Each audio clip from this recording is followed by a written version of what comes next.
if you want to help, make sure to join Soundrop through the affiliate link that you can find in the description. That would be much appreciated. Cheers!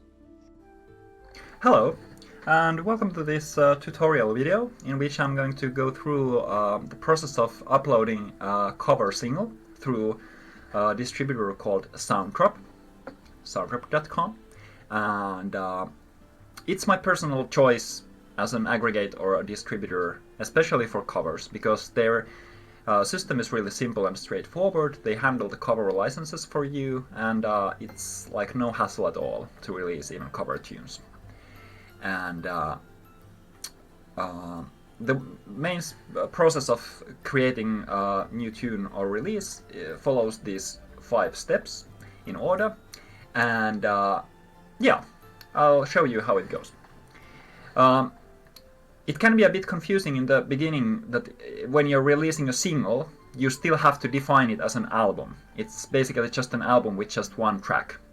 And when it comes to singles, the idea is that your album will have the same title as your track, because effectively the album is the track.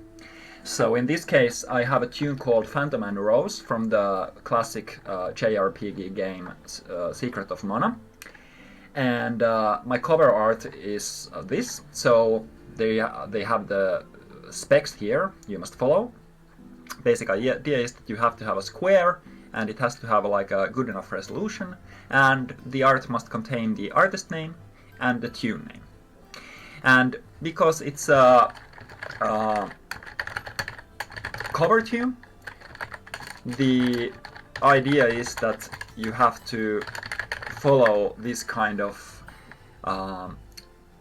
like an setup in your release title. So you have the actual tune name, and then you have like this from and the franchise name in parentheses, which defines that, okay, this tune is actually from this kind of like a game or film or series or whatever.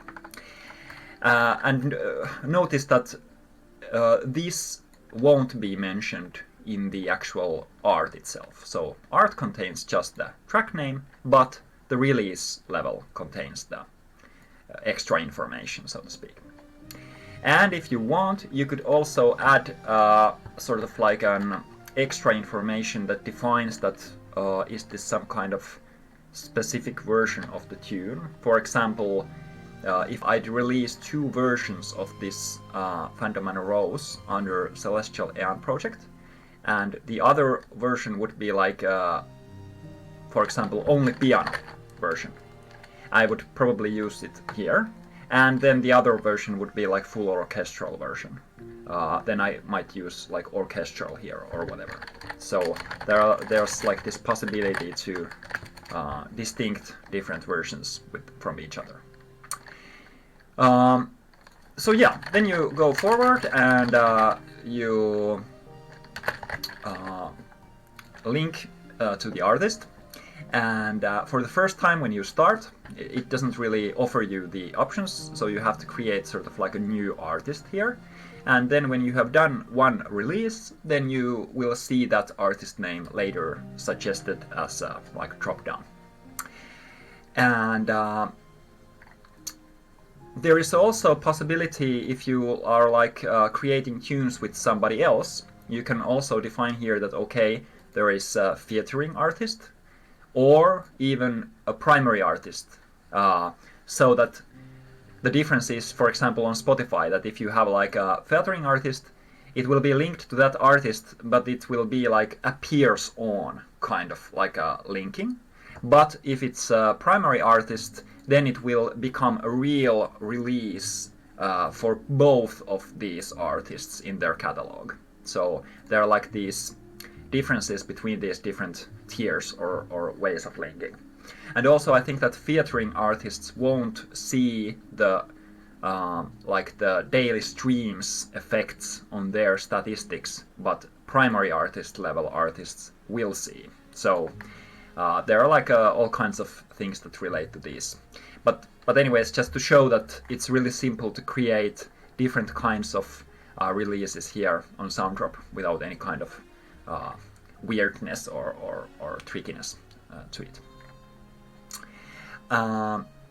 Then when you define genres, there are quite a lot of different options. Like there are like the main levels and then more detailed sub-levels to it. And yeah, there are like quite a lot of options. And it's a bit random, I guess, to see that how these match to actual services. For example, Apple Music or iTunes might have a bit different ways of defining genres as for example, Spotify has in their systems and so. But basically you just try to pick the best options here. And I usually pick two genres, the main one and the secondary one. And for example, in this case, I might use main genre as instrumental, because it's the instrumental music and orchestral soundtrack music, and maybe even easy listening if it's like really like mellow, smooth, easy listening kind of tune, or maybe might use soundtrack, but I think that soundtrack might be more reserved to actual tunes that belong to actual like a video game or film or TV series release. So I'm not sure if in cover case that's the one you would be using. So one option is also classical. But there is good to realize that classical is a bit specific genre when it comes to, for example, Spotify. I'm not sure if it's still so, but if you create a tune that's classical in genre, Spotify tends to link it in a way where the actual composer will be like linked to the release as a primary artist, which might not be like a thing that you want to do. So I don't really use classical for these kinds of tunes. Then copyright, for my case it would be my own label, so like this. Previously released, no, it's a new tune. I don't have like a existing code. If you have like if you want to, for example, move tunes from different distributors to others, then you need to define the existing UPC codes for the albums and ISRC codes for the tracks. But in this case, I don't have any, so yeah. And in my case, I'm with my own record label, so I would use my own. But if you don't have a record label, then it's just no. Okay. And here is once again, do you have the UPC? In this case, I don't have. Then we move forward. In tracks, you define a new track, or if you have already used Soundrop before, then depending on what primary artist you put here as the main one, it offers you all the tracks that you have uploaded under that. For example, I have quite a lot of Celestial Aeon project tunes already, so if I'd want, I could create an album where I would include already released tracks as well, and then, for example, add a new track and upload it to the mix. But in this case, we are doing a single, so I'm going to upload a new track, drag and drop the WAV file here. Then just check that, okay, language is instrumental. Track title will be exactly the same because this is a single, so album level and track level should have the same. Artist is the same as the album level, so once again, if I'd have another featuring artist or another primary artist, I could use it here as well. No ISRC codes yet. No explicit lyrics, and here is the beef. This is a cover song instead of an original song, so we have to do the cover process for this. And opt-in for automated claiming. This is like a way to, well, they define all these specifics here. Yeah.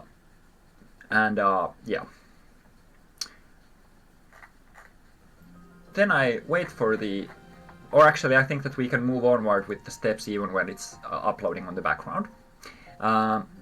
In publishing phase, the important thing is that you have to, in cover case, define who is the original composer of the tune or the soundtrack. So I tend to try and find the information when it comes to, for example, video games from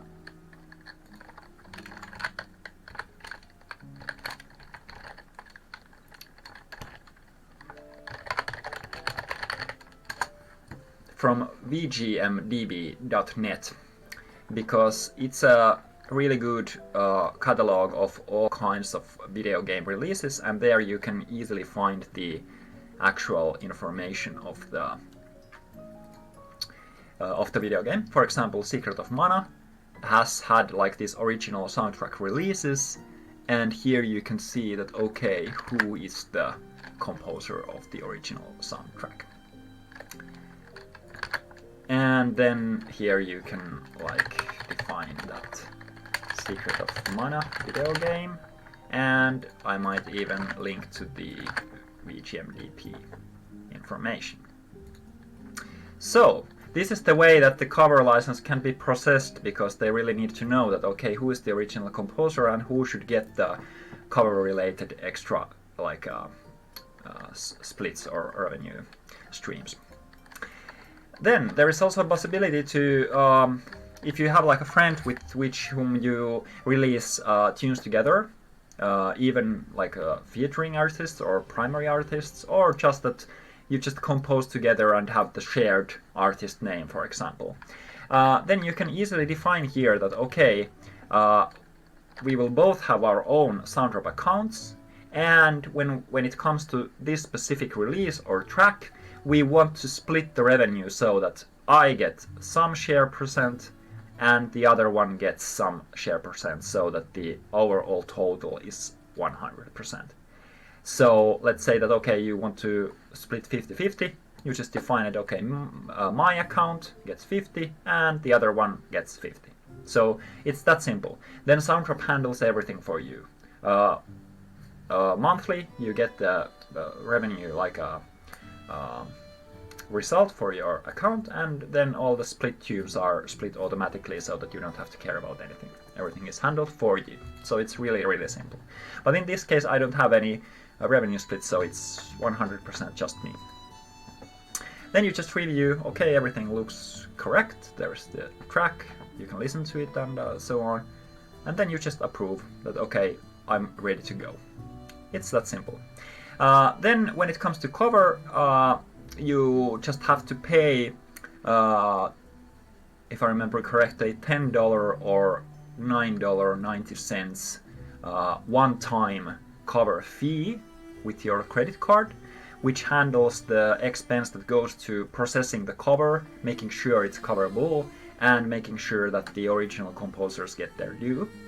And then you are set to get your music out there. It's good to know also that if you happen to have original tunes, you can also, with the same process, just release tunes that are original songs, and then your publishing info will be whoever is the composer. If it's you, then you just publish it as your own composition, and so on. And the difference is only that with original tunes you are not, you don't have to pay anything, because the process is totally free. So in that way, Soundrop is like really good way to very conveniently start releasing your own tracks without any expenses. The system is such that they take a 15% cut from all the revenue that you generate. So it can be a bit like expensive in comparison to some other aggregates that they don't have cut at all, or the cut is smaller.